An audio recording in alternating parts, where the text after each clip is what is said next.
बांधवांनो, जय मल्हार. काहीही झालं तरी आपला लढा सुरूच आहे. आपण सांगितलं होतं पोलिसांची परवानगी मिळो अथवा न मिळो, आपण आपल्या उपोषणावर ठाम आहे. इथं आत्ता किमान 2-3 हजार बांधव आपले ग्राउंड मध्ये आहेत आणि याच्यापेक्षा जास्त बांधव ग्राउंडच्या बाहेर, कोणी चहा प्यायला गेला असेल, कोणी नाश्ता, कोणी चौपाटीवर गेला असेल आहे. त्याच्यामुळं हे आंदोलन ताकदीनं या ठिकाणी सुरू आहे. एकदा इकडे ग्राउंड मध्ये लोक दाखवा,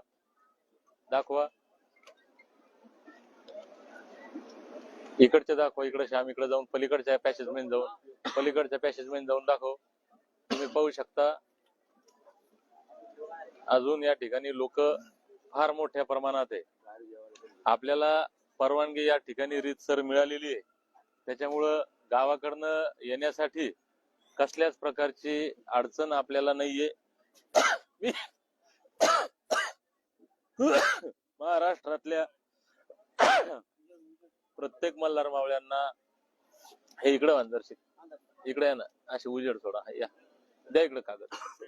आणि प्रत्येक मल्हार मावळ्याला, प्रत्येक अहिल्यामाईच्या लेकीला पुन्हा एकदा नम्र विनंती आहे.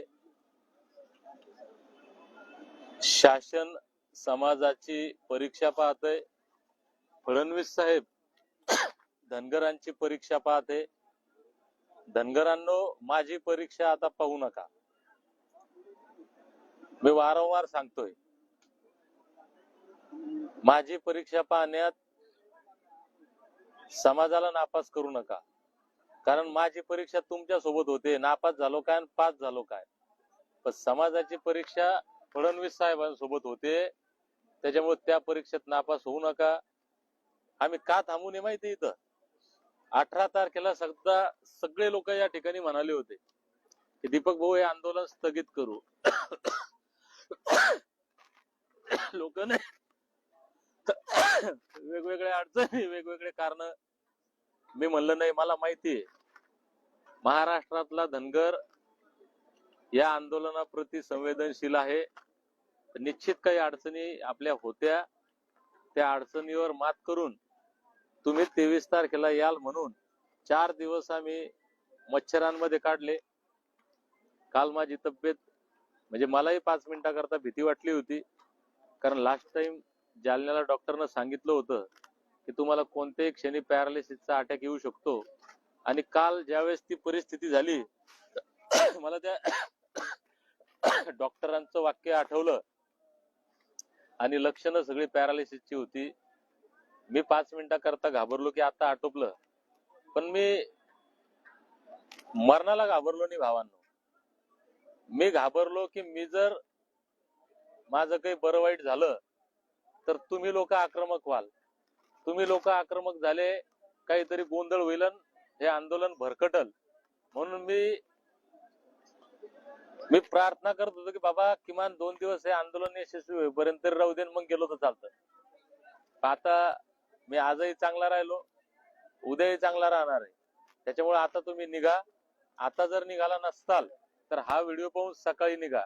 सकाळची ट्रेन, दुपारची ट्रेन, उद्या संध्याकाळची ट्रेन, ज्या मार्गाने येता येईल त्या मार्गाने या. मुंबईकडे या. तुम्हाला मी स्पष्ट शब्दात सांगतो, उद्या अधिवेशन चालू आहे. परवा शेवटचा दिवस आहे अधिवेशनाचा.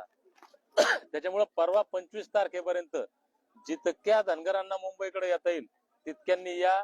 हे सगळे लोक फुटपाथवर झोपले होते. आजही इथं ग्राउंडवर जर तुम्ही पाहिलं, यांना दाखव रे कुठं झोपणार आहे. यांना खाली, इथं खाली गादी नाही, काही नाही, दगड आहे. या दगडामध्ये हे लोक झोपणार आहेत. त्याच्यामुळे आम्ही आमचे हाल करून घेतोय. का तर आम्हाला तुमच्यावर विश्वास आहे. मला तुमच्यावर विश्वास आहे, या लोकांना माझ्यावर विश्वास आहे. म्हणून आपण मुंबईकडे निघा. परवानगीचा कागद मी तुम्हाला म्हणलं त्या पद्धतीनं हे उद्याची परवानगी मिळाली. त्याच्यामुळं, आणि परवानगी मिळाली नाही जरी मिळाली तर पोलीस आपल्याला त्रास देत नाहीत.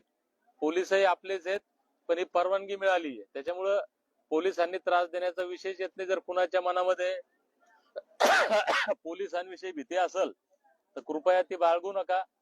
आपण पोलिसांना सहकार्य करतोय, पोलीस आपल्याला सहकार्य करतोय. आपलं भांडण पोलिसांशी नाहीये, आपलं भांडण सरकारशी आहे. त्याच्यामुळं आपण ताकदीनं मुंबईला या ही विनंती करतो. जय मल्हार.